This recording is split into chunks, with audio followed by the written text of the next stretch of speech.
આચાર્ય ચરણે નાની વયે ભારત યાત્રા કરી અને ભારત યાત્રા કરતા કરતા જ્યારે જગન્નાથપુરીમાં પહોંચ્યા અને જગન્નાથપુરીની અંદર જ્યારે પ્રશ્ન પૂછવામાં આવ્યો કે સૌથી મોટા દેવ કયા, સૌથી મોટો ગ્રંથ કયો, સૌથી મોટો મંત્ર કયો, ત્યારે આચાર્ય ચરણ કહે છે કે આનો જવાબ હું આપું એના કરતા સ્વયં જગન્નાથજી ભગવાન આપે. તો એક કાગળ અને કલમ લીધા, જગન્નાથ પ્રભુને આપવામાં આવ્યા, દ્વાર બીડવામાં આવ્યા, વિનંતી કરી આચાર્ય ચરણે દ્વાર ખોલવામાં આવ્યા.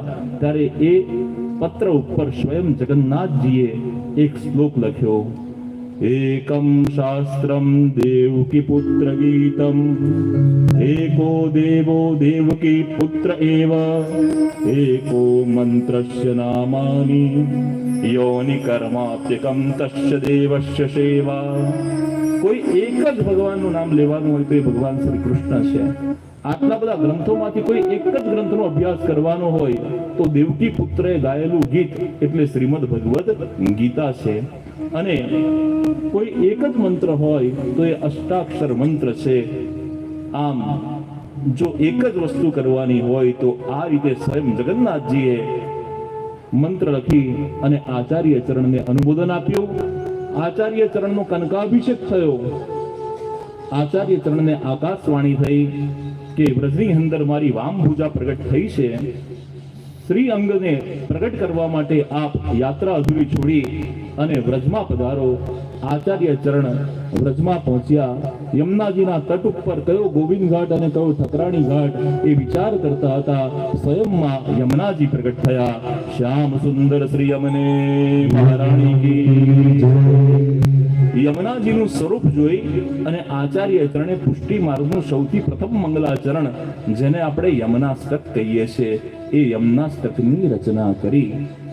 યમનાષ્ટક હૃદયસ્થ હોય વૈષ્ણવોને નિત્ય યમનાષ્ટકનો પાઠ કરો.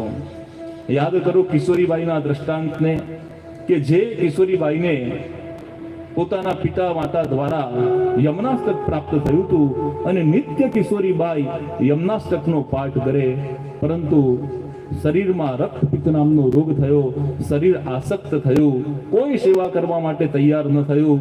ત્યારે માં સ્વયં યમુનાજી સ્વરૂપ બદલી અને કિશોરીબાઈની સેવા કરે, એની શુશ્રૂષા કરે.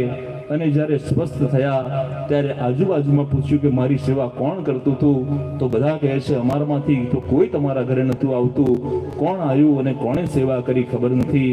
ખાલી કિશોરીબાઈને રક્તપિત્યા થતા આખા યમનાષ્ટકને વિસ્મૃત કરી ગયા, પણ એક જ કડી યાદ રહી, વિશુદ્ધ મથુરા તટે સકલ ગોપ ગોપી. ખાલી એક કડીથી માં યમુનાજીની કૃપા પ્રાપ્ત થઈ. એટલે પુષ્ટિનો માર્ગ એક કૃપાનો માર્ગ છે. અને આ કૃપાનો માર્ગ આચાર્ય ચરણે ત્યાં 7 દિવસ સુધી ભાગવતજીનું પારાયણ કર્યું અને મધ્યરાત્રિએ જ્યાં સ્વયં પ્રભુ પધાર્યા અને આચાર્ય ચરણને સૌથી પહેલો બ્રહ્મ સંબંધ આપ્યો. આચાર્ય ચરણે દામોદરદાસ સરસાનીને પ્રથમ બ્રહ્મ સંબંધ આપ્યો. બ્રજમાં સદુ પાંડેની હવેલી પહોંચ્યા અને સદુ પાંડેની બેઠકજી ઉપર એમણે નરોને માધ્યમ બનાવી ગિરિરાજજીની તળેટીમાં જે વામ પૂજા પ્રગટ થઈ હતી એ વામ પૂજામાંથી સ્વયંભૂ પ્રભુનું ગોવર્ધનનાથજીનું સ્વરૂપ પ્રગટ કર્યું. બોલો શ્રી ગોવર્ધનનાથ કી.